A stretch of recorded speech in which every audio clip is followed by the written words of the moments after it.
Okay guys, today I'm going to show you how I apply my vinyl to my crayon cups.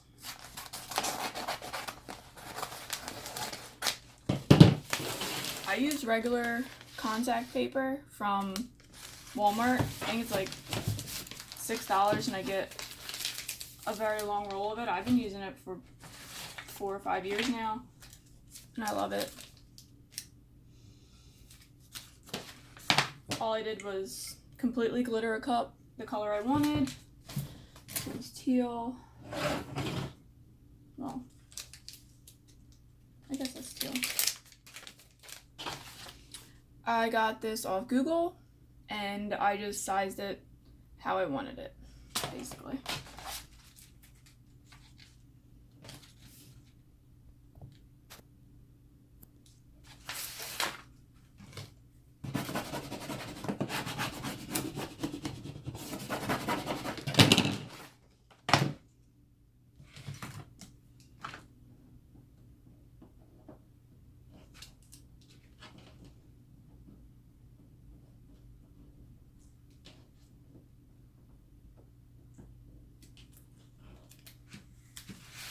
I pick up the entire thing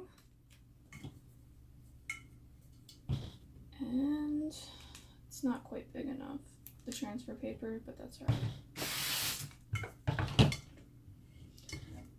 I don't measure it, I just kind of eye it up to where I think I want it.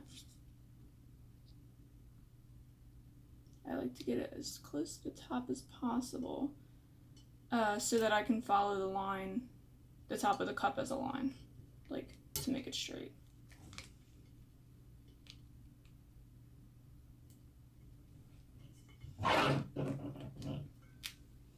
So now I will put piece by piece, pressing it down. Each time I'm pulling it down because it wants to go up. And if you make bubbles or creases, it's fine. You're going to go back and fix them.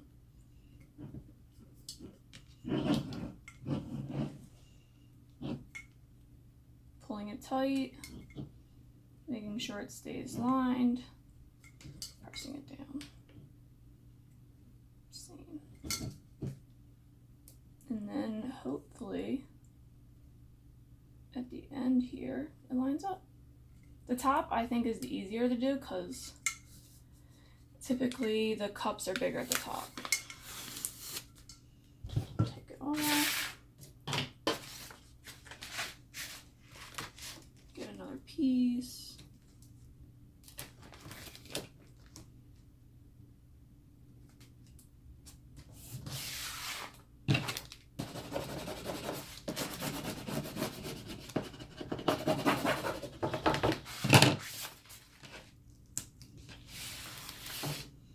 And then figure out where I've started it already. And eye it up again. Again, I don't measure, I just eye it up. And then the same thing. Use the bottom of the cup to keep your line straight. And this time you're going to pull down again. If you have a lot of resistance, just pull your contact paper up as you go. The bottom, I tend to get a lot of resistance where it doesn't let me pull down as much.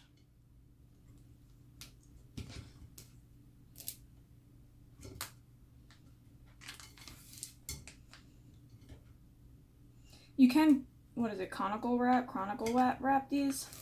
I didn't because I know a lot of people, not everyone has that feature on Silhouette. So this is how I do it without it.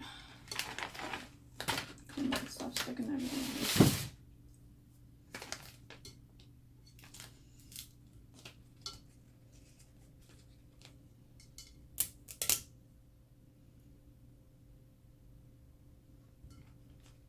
in. And there we go. I have lined back up. Take my X-Acto knife, find out where it should be ending.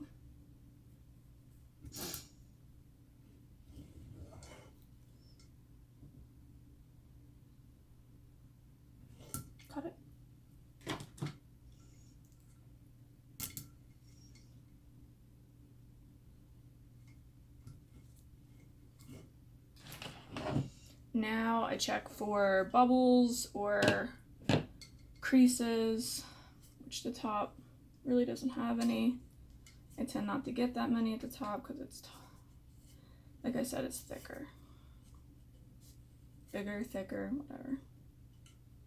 Top's good. Now the bottom you're going to have more because, I mean, if you're like me, they were both the same size. I didn't size one for the top and one for the bottom.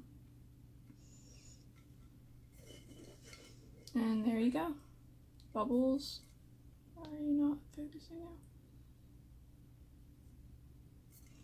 I'm literally just gonna cut them.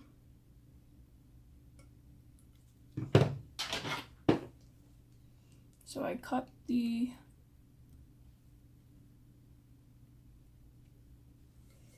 and sometimes I will pull it. Alright, easier. You can just place it down and it's black, so it's going to blend. You can't even see. Or if you have two bubbles right next to each other, you can lift it up.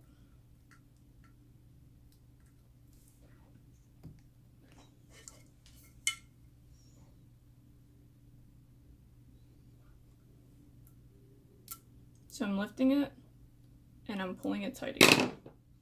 I'm basically replacing it bubble free and overlap it at the bottom here.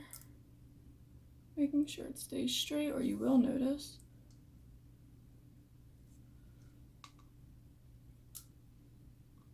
It's a lot easier than it looks. I'm just having trouble because I want you guys to see what I'm doing. Now you can't see my bubbles and you can't tell where I've cut it.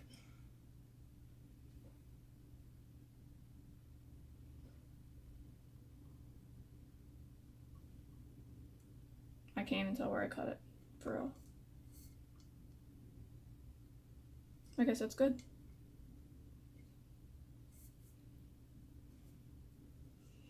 Now the rest is bubble free, it appears. So I'm going to apply my name. So here's my back. I'm just going to place it in front of me.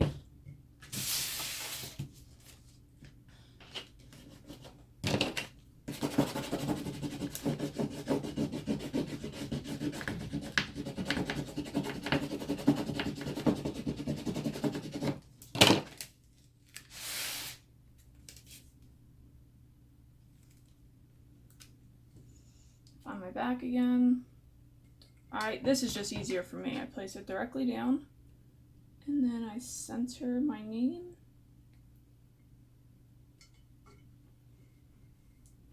There you go.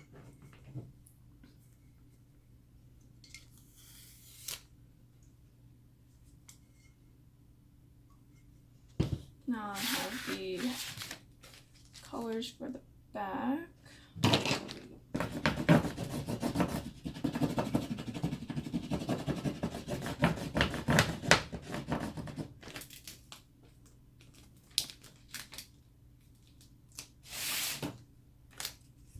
Turn it around. Make sure it's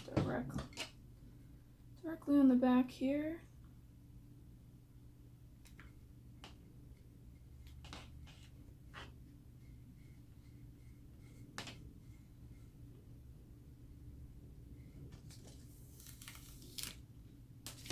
There you have it.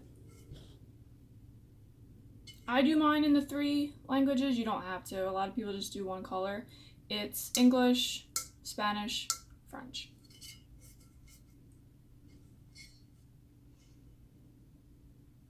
And again, I got my swirly thing, whatever you want to call it, off Google. I traced it, resized it the way I wanted it. I literally drew an oval, typed her name in Comic Sans, put it in the middle, and welded it. And that's it. This is Comic Sans as well. And you have your crayon marker, crayon tumbler. I will post more things, or I can link this in my group. I'll link my group in my video, and if you want to join and get the file off there, it'll be there. Thank you.